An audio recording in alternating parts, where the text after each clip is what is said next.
in my line of work are quite different, Yeah. right? In that it's a communication space, and I give a platform to entrepreneurs to be able to tell their stories. And unfortunately, not a lot of people are trained to be able to tell their stories and shape their messaging well. Yes.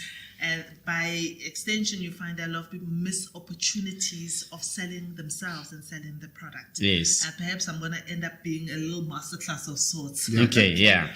So it's important that when you go for an interview, you know what you want to say, Sure. right?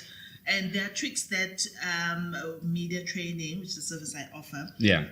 are able to give you to be able to.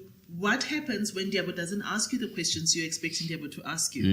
The curveballs. Remember, the important thing is that I'm a news outlet at the end of the day, right? Especially because my SME on Point is within a business show. Yeah. So I can't veer off the news, Yeah. The news flow. So if I am going to have Dr. Rush on my show, look at what's currently happening. Sure. Yesterday in this building, we had the Austrian president. And Yes. we spoke about how South African entrepreneurs can take their products To Austria, yeah. Okay, I'm most likely going to ask about that. I'm most likely going to ask about the G20. So your homework is to how do you prepare yourself by looking at what's in the news cycle? Sure. What is topical? What is the bad news? What's the good news? And how do you use that as a hook? Okay. Okay, let me give you an example once again.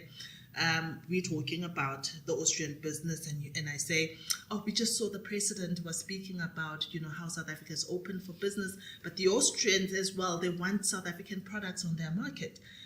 How are you preparing yourself? Sure. You didn't even know that the Austrian president was here. Ish.